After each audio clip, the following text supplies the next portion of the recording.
This is Guest 666, also known as Sixer, or the weakest and most harmless killer in the entire Forsaken, and the devs are still nerfing him. Alright, many of you probably noticed that Sixer is way bigger than any other killer in Forsaken, and it's not just visual, his collision hitbox is large too. Because of that, he literally can't go through some parts of the map where survivors can easily pass. You can see a few examples and they're already enough to make the killer completely helpless. Maybe he's got some abilities that could make up for that. His noticeable differences start with his basic attack. He's got the longest M1 cooldown and the lowest M1 damage. But wait, he can do an extra dash with a super long wind-up animation if you hold the M1 button. But remember how I said he's got the longest M1 cooldown? That means you can literally just turn around after his swing and not worry about getting hit. And on top of that, the killer gets slowed down. Sixer can make unexpected and long dashes, but they're only unexpected if you release the ability key almost instantly. In that case, you deal only 26 damage, less than the M1 of most killers in the game.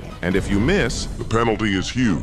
Especially if you charged it fully. Also, this doesn't fix his biggest weakness: Looping. we are all used to looping the killer in these spots. As you can see, the distance between me and the corners where the killer can appear is kind of far. But when you're playing against Sixer, you have to slightly change your strat. His weak spot is turns. The more turns your loop has, the harder it is for Guest 666 to catch up to you, Even if he plays perfectly. But why? Remember at the start, I said, Sixer is way bigger than any other killer in Forsaken. His collision hitbox is large, too. because of that, his hitbox center is shifted, which means Guest 666 travels a longer distance around the same loop you do. That makes him waste more stamina, and, as a result, he just can't catch up. But surely the devs thought about this and gave him the ability that could save him from such situations. This the only two truly useful abilities of the Sixer that doesn't even deal damage to survivors. The first one just slightly blinds them, and the second one highlights them through walls. So why is that useful? Because it gives what this killer desperately lacks: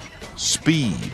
Sixer gets a movement speed boost when following highlighted survivors. Let me give you a few tips on how to actually win with this killer, especially if you're trying to quickly unlock his milestone 4 skin.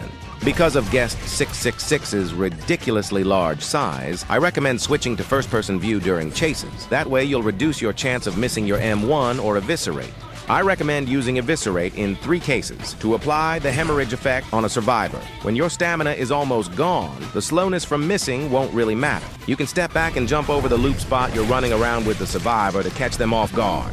Try using Blood Hunt when your stamina is empty and your other abilities are on cooldown, since they'll all instantly recharge after you use it. Don't play Guest 666 on mobile. Read the killer's description. I didn't cover everything in this video. Thanks to the sponsor for supporting my channel and the Robux giveaway in the previous video.